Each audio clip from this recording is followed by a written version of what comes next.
la parole quelques instants et je voudrais cet après-midi m'arrêter avec vous sur une expression bien connue.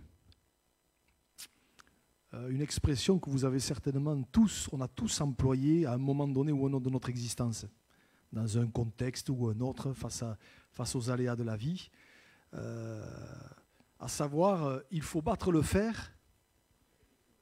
Voilà, il faut battre le fer quand il est chaud. Alléluia. Voilà, hein.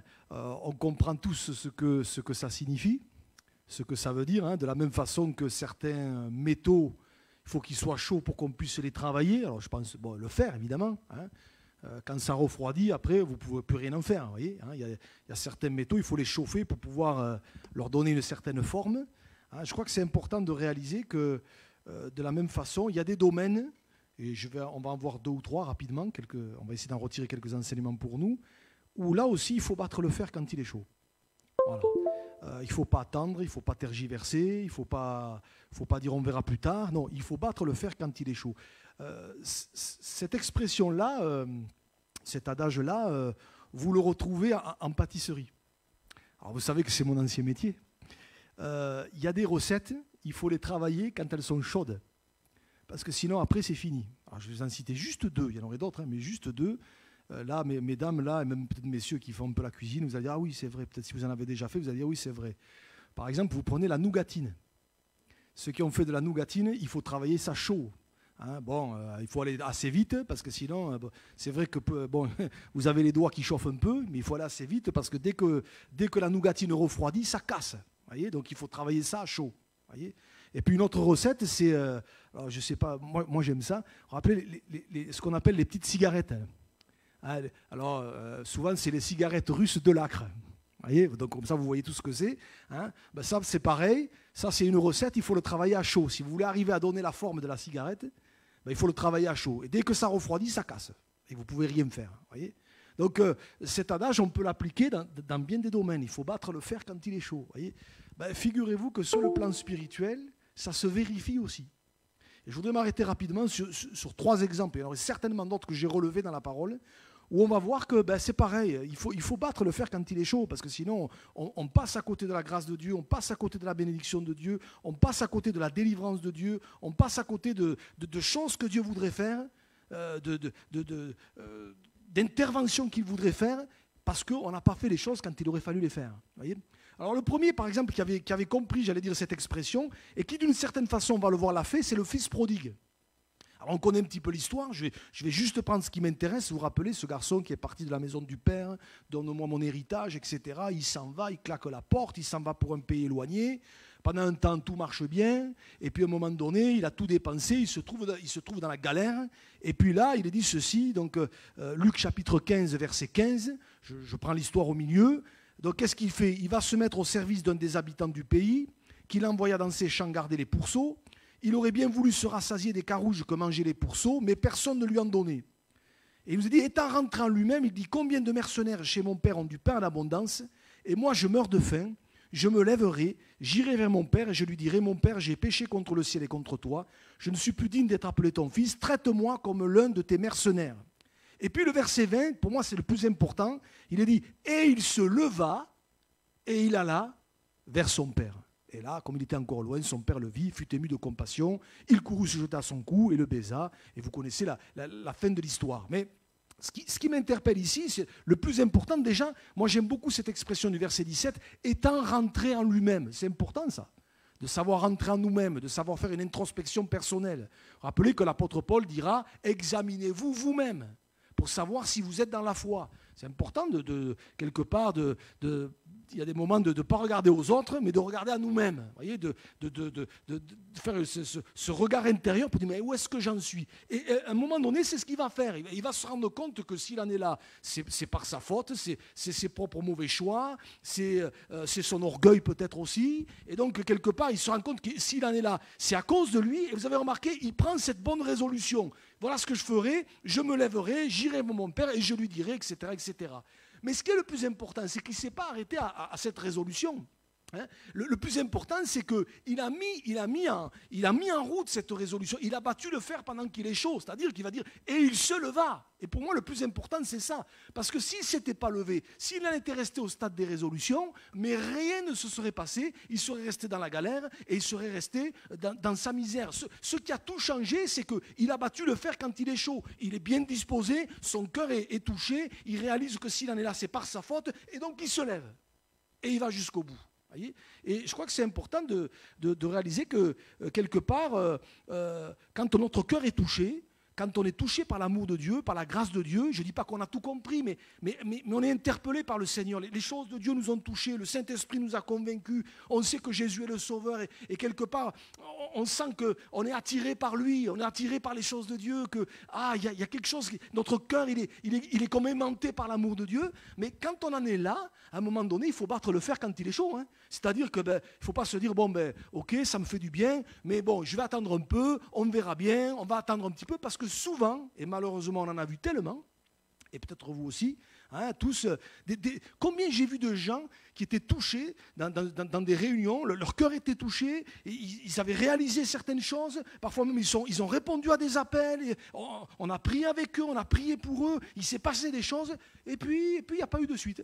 Il n'y a pas eu de suite parce qu'on a tergiversé, on a attendu, plutôt que de couper avec certaines choses, de mettre sa vie en règle, etc., etc. On a tergiversé, on a attendu, etc. Et puis finalement un jour, les aléas de la vie ont repris le dessus. Parfois des vieilles connaissances sont revenues. Et puis pof, ça nous a éloigné des choses de Dieu. Et alors que ça semblait être bien parti, et bien finalement on a été comme emporté loin des choses de Dieu. Quelque part, on a oublié qu'il fallait battre le fer quand il est chaud. Voyez ? Et je crois que ça c'est important. Moi, je me souviens quand vraiment le Seigneur a touché mon cœur, et je me souviens dans un jeûne et prière avoir été baptisé du Saint-Esprit, je me souviens que dès que le jeûne et prière a été fini, mais alors je me revois comme si c'était hier, je suis allé trouver mon pasteur, mais de suite, alors dès que le jeûne et prière a été fini, pour lui dire, pasteur, je veux être baptisé, je veux m'engager avec le Seigneur. Et gloire à Dieu, 3 semaines après, il y avait un service de baptême, et j'ai fait partie de ceux qui se sont engagés avec le Seigneur, mais je me dis avec le recul, mais heureusement que je n'ai pas tergiversé. Heureusement que je n'ai pas dit, on va voir, on va attendre, parce que peut-être les copains, les amis, ceci, cela m'auraient peut-être arrêté, stoppé, et quelque part, aujourd'hui, je ne serais pas là. Hein. Pourquoi ? Parce que dans les choses de Dieu, à un moment donné, il faut battre le fer quand il est chaud.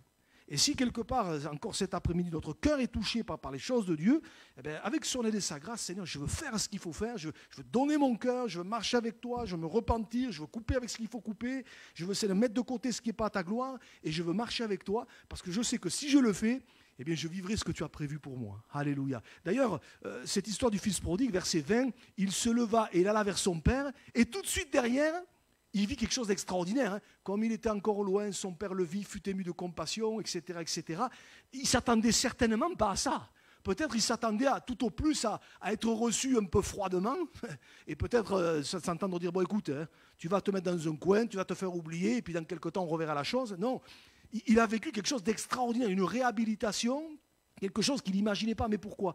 Parce qu'il a battu le fer quand il était chaud. Voyez ? Il n'a pas attendu. Et cet après-midi, où que nous en soyons avec le Seigneur, mais il ne faut pas attendre. Voilà, Seigneur, bien sûr, la Bible parle de ne pas se précipiter non plus, mais entre se précipiter et puis entre tergiverser et perdre un temps fou, il y a un équilibre à trouver. Mais le fils prodigue, un premier exemple là, il a battu le fer quand il est chaud. Si cet après-midi, on a besoin de venir ou de revenir au Seigneur, eh ben, il faut battre le fer quand il est chaud. Hein. Si on est bien disposé, Seigneur, je veux le faire de tout mon cœur. Alléluia. Un deuxième exemple, et on en parle souvent en ce moment, Marc en a reparlé dimanche matin, et moi j'en avais déjà parlé bien avant, c'est un verset qui revient souvent ces derniers temps. Moi je crois que quand c'est le cas, c'est que le Seigneur veut insister. Hein.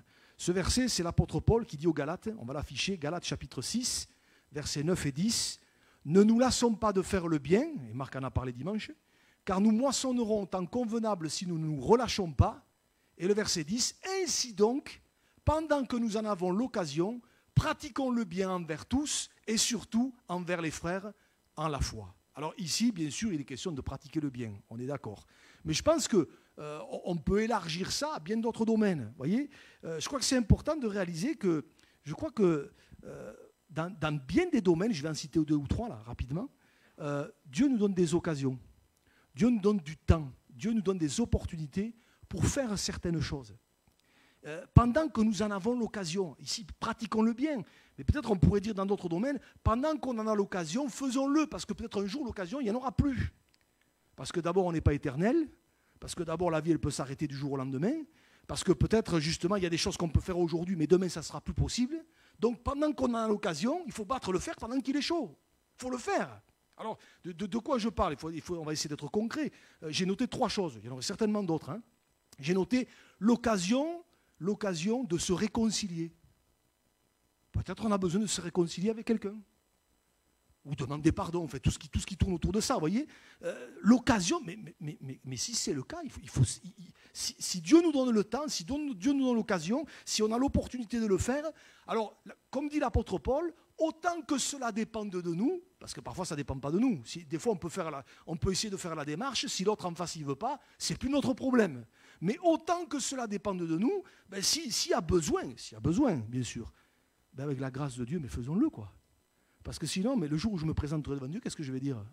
Sinon, on me dira, mais je t'ai donné maintes fois l'occasion. Tu as pu le faire plus d'une fois, mais chaque fois, tu as fermé la porte. Chaque fois, tu as repoussé. Chaque fois, tu as dit, je vais attendre, etc., etc. Vous voyez? Ouais, premier domaine. Un autre domaine, c'est...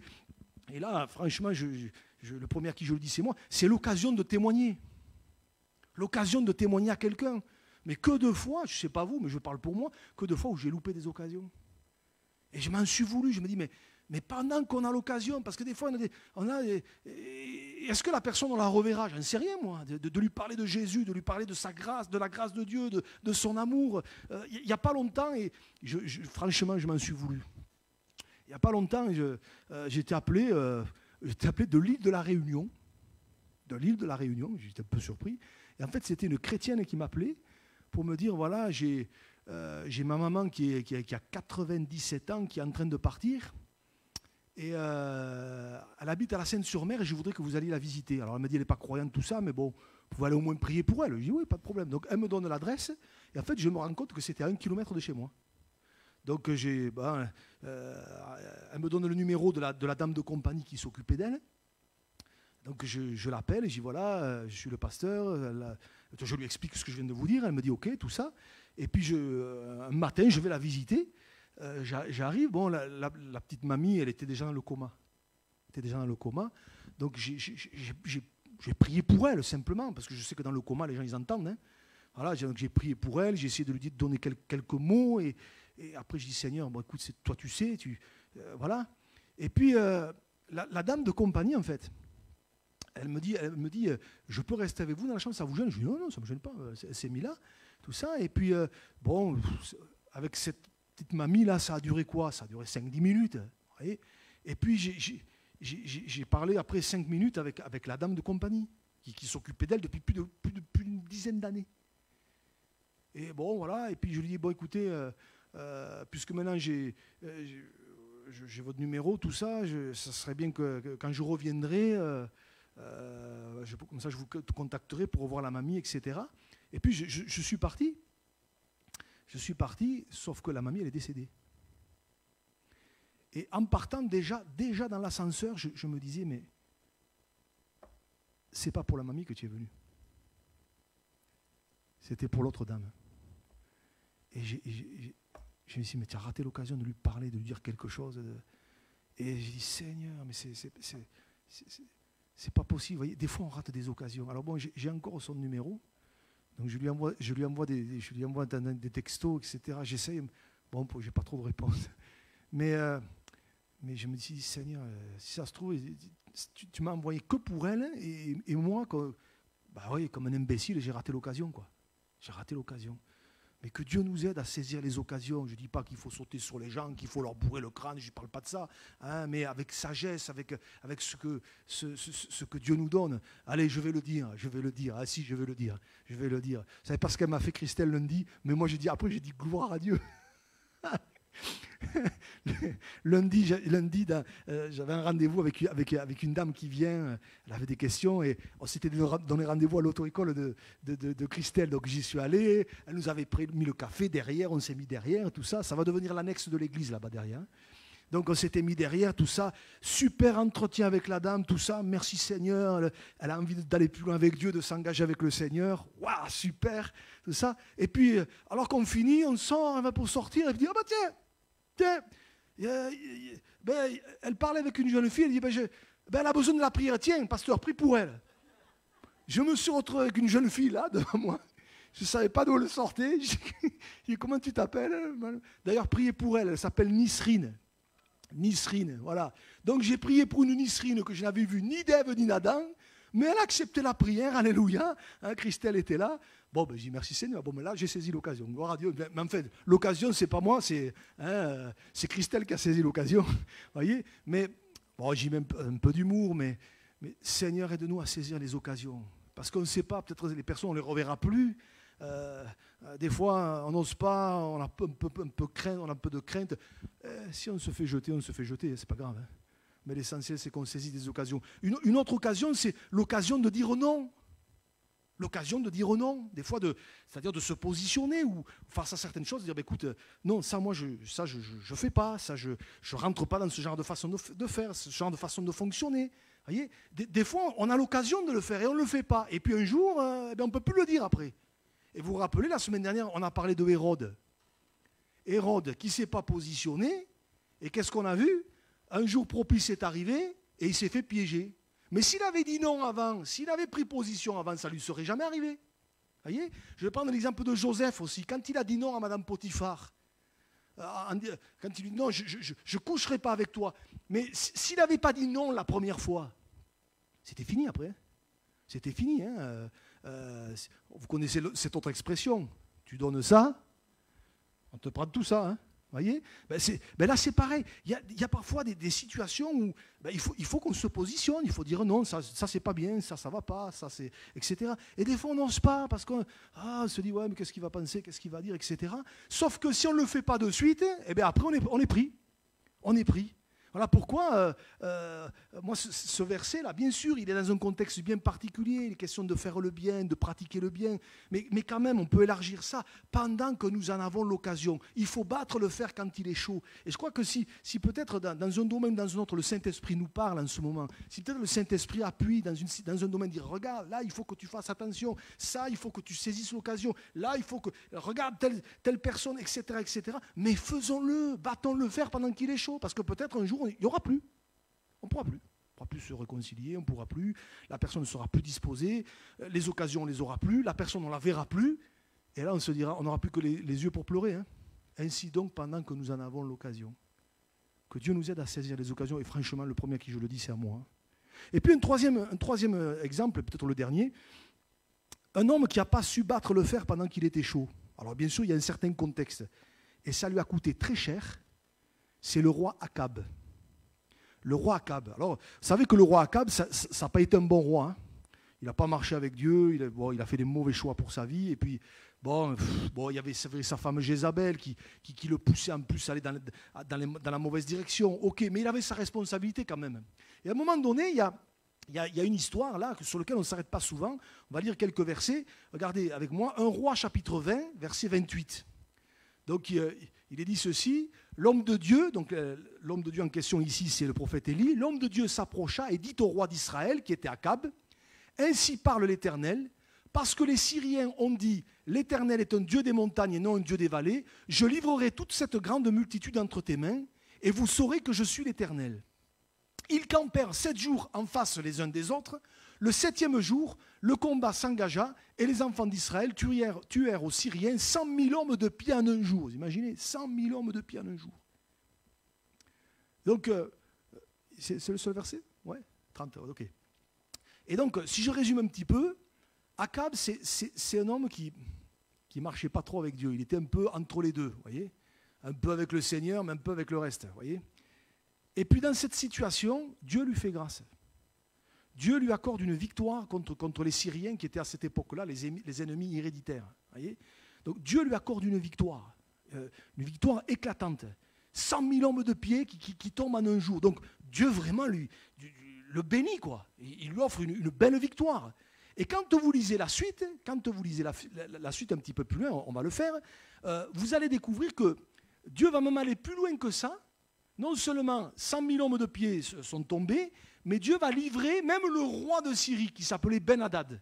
Il va le livrer sur un plateau. Il va le livrer sur un plateau. Le problème, c'est que, regardez ce qu'il va faire, Akab. Plutôt que de battre le fer pendant qu'il était chaud et d'aller au bout des choses, regardez ce qu'il va faire. Le reste s'enfuit à la ville d'Afek, et la muraille tomba sur 27 000 hommes qui restaient. Donc, vous voyez, ça continue. Et il est dit Ben-Hadad, et Ben-Hadad c'est le roi de Syrie. Ben-Hadad s'était réfugié dans la ville où il allait de chambre en chambre. Continue. Ses serviteurs lui dirent, voici, nous avons appris que les rois de la maison d'Israël sont des rois miséricordieux. Nous allons mettre des sacs sur nos reins et des cordes à nos têtes et nous sortirons vers le roi d'Israël. Peut-être qu'il te laissera la vie. Ils se mirent des sacs autour des reins et des cordes autour de la tête et ils allèrent auprès du roi d'Israël. Ils dirent, ton serviteur Ben-Hadad dit, laisse-moi la vie. Akab répondit, est-il encore vivant? Il est mon frère. Ces hommes tirèrent de là un bon augure et ils se hâtèrent de le prendre au mot et de dire, Ben-Hadad est ton frère. Et il dit, allez, amenez-le. Ben-Hadad vint vers lui et Akab le fit monter sur son char. Ben-Hadad lui dit, je te rendrai les villes que mon père a prises à ton père, et tu établiras pour toi des rues à Damas, comme mon père en avait établi à Samarie. Et moi, écoutez bien, et moi, reprit Akab, je te laisserai aller en faisant une alliance. Il fit alliance avec lui, et il le laissa aller. Amen. Et tu peux me laisser juste ce verset-là. Hein. Bon, il faut se remettre sous le contexte, on est sous la loi, là. Hein. On est dans l'Ancien Testament.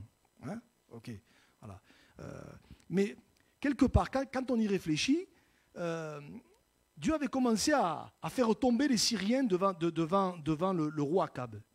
Et ce qu'il fallait, il fallait aller au bout des choses.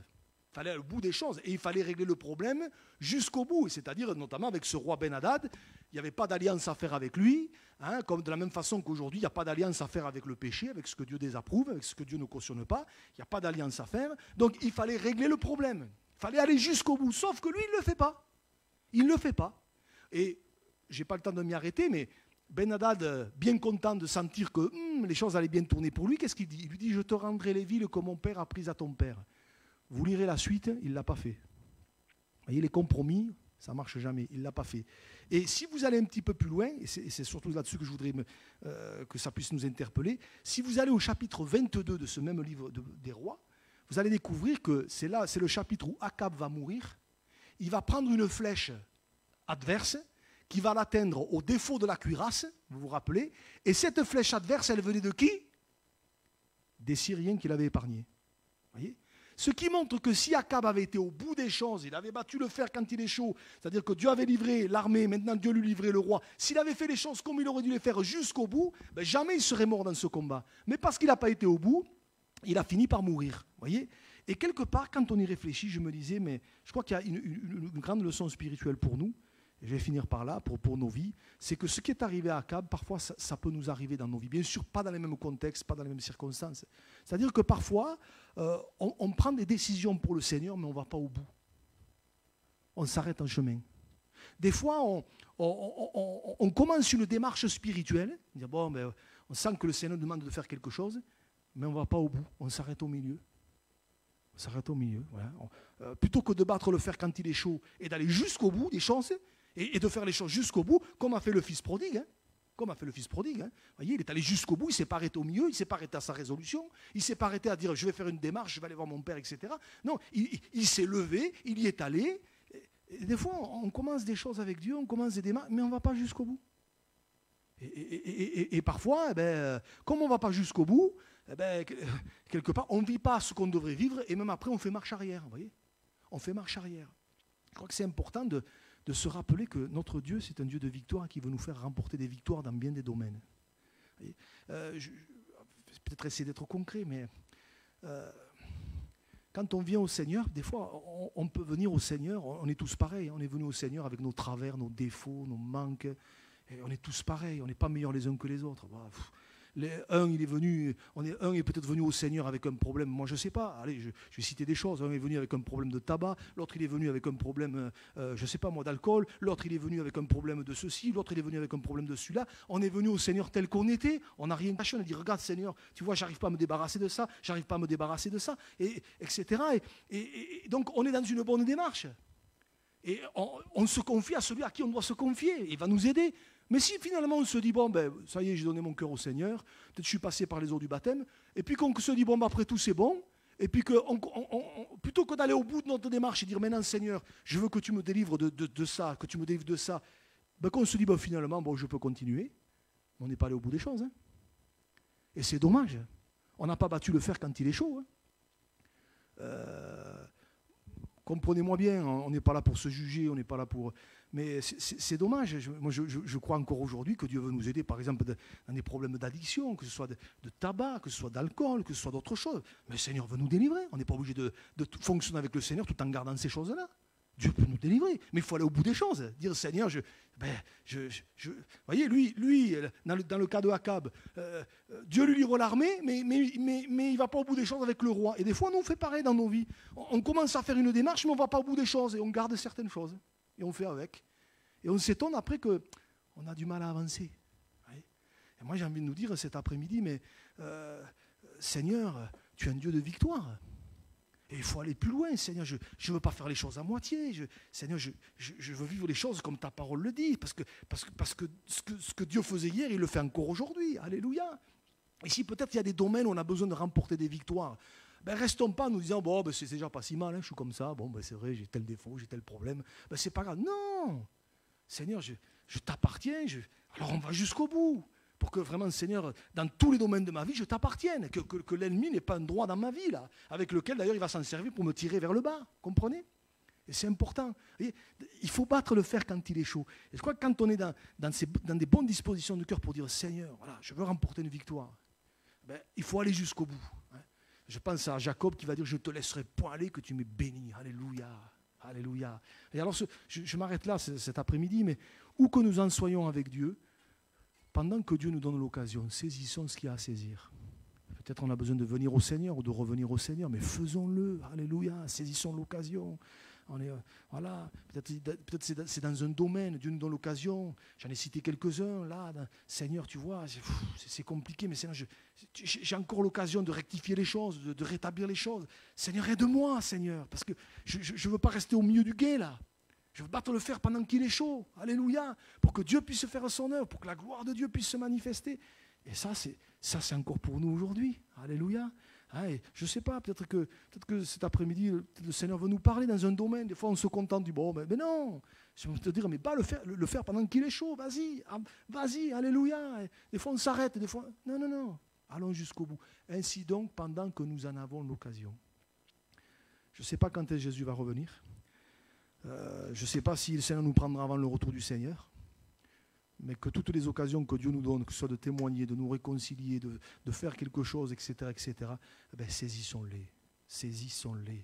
De toute façon, si on ne le fait pas, ben quelque part, ben c'est dommage pour nous, mais sinon, Dieu le fera avec quelqu'un d'autre. Hein. Dieu le fera avec quelqu'un d'autre. Vous savez, ça me fait penser à cette histoire, vous vous rappelez de Esther. Le livre d'Esther, vous connaissez un petit peu le contexte. Et dans le livre d'Esther, moi, il y a une parole qui m'a toujours interpellé. Je vais vous la lire et je finis par là. C'est Esther, chapitre 4, verset 14.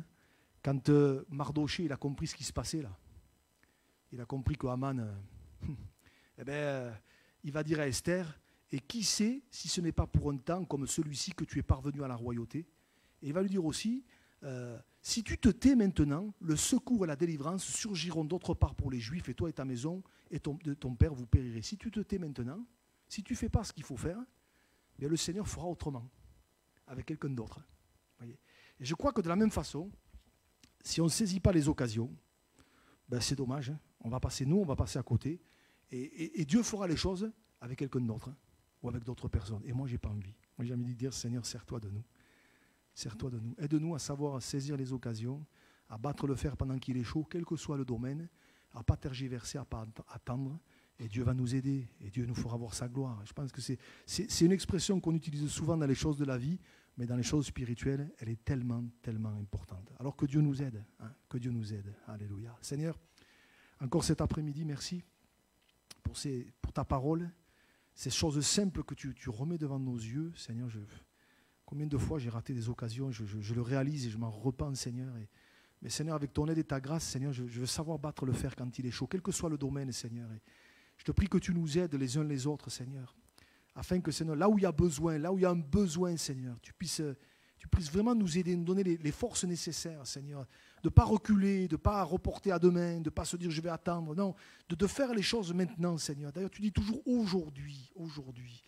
Alors Seigneur, merci parce qu'au travers de ta parole, tu parles encore à nos cœurs. Je te demande de nous aider, je te demande de visiter, Seigneur, peut-être quelqu'un cet après-midi qui, peut-être dans un domaine, dans un autre, a besoin, Seigneur, d'aller plus loin. Seigneur, bénis-le, encourage-le. Seigneur, tu n'es pas là pour nous assommer cet après-midi, mais au contraire, tu es là pour nous amener plus loin. À toi la gloire, Seigneur, à toi la gloire. Peut-être juste prendre quelques instants avant de terminer ce moment. Peut-être si quelqu'un a besoin de la prière. Moi, après, c'est entre toi et Dieu. Hein, c'est entre toi et Dieu. Mais si peut-être dans un domaine, dans un autre, on dit oui, Seigneur, c'est vrai, je réalise que là, j'ai peut-être des choses à faire, il y a peut-être des choses qui m'incombent. Ben, on va prier ensemble. Et si tel est le cas, ben, simplement on se lève à sa place et on va prier, on va demander au Seigneur sa grâce. Voilà, on le fait souvent ces derniers temps, mais c'est important, c'est important. C'est pas se lever pour se lever, mais c'est devant Dieu qu'on le fait dire Seigneur. Et vous savez, ce pourquoi on se lève, le Seigneur, il le sait. Hein. Ce pourquoi on se lève, le Seigneur le sait. On va demander au Seigneur sa grâce. Alléluia, alléluia. Seigneur, merci. Merci. Oui, mon frère. Qu'est-ce qu'il y a? Oui. Qu'est-ce qu'il y a? Je vous bénissez pour... On va prier. Oui, on va prier. Hein? Alléluia. Seigneur, tu es dans tes mains. Seigneur, tu es le Dieu Tout-Puissant. Seigneur, merci parce que tu nous vois et toi tu vois dans nos cœurs, Seigneur. Je te prie pour toutes ces personnes qui sont debout. Je te prie aussi pour mon frère, Seigneur, que tu le bénisses, Seigneur. Tu es le Dieu Tout-Puissant. Seigneur, merci parce que tu ne rejettes personne. Tu as dit que tu ne mettrais pas dehors celui qui vient à toi. Alors Seigneur, non seulement tu bénis mon frère, mais tu bénis tous ceux et toutes celles qui se sont levés à leur place. Parce que tu sais pourquoi ils sont debout. Tu connais ce qui te demande, la prière secrète que personne ne voit, Seigneur. Je te demande ta grâce, Seigneur. Et merci parce que je sais que derrière ces requêtes, derrière ces démarches, il y a de la bénédiction qui est là, Seigneur. Merci parce qu'il y a parfois même des choses qui vont se débloquer, Seigneur, parce que tu es le Tout-Puissant. Alors, Seigneur, bénis, non seulement bénis mon frère qui est là, qui s'attend à toi, mais bénis tous ceux et toutes celles qui sont debout. Seigneur, je te bénis, Seigneur, dans le nom de Jésus. Je te demande ta grâce, Seigneur. Merci parce que des fois, ce n'est pas facile, mais c'est toi qui nous aides. Tu nous donnes la capacité de le faire. Alors, Seigneur, à toi la gloire. Merci, Seigneur, de nous aider, de renouveler les forces, de renouveler le courage. Seigneur, au nom de Jésus, Amen, Amen. Allez.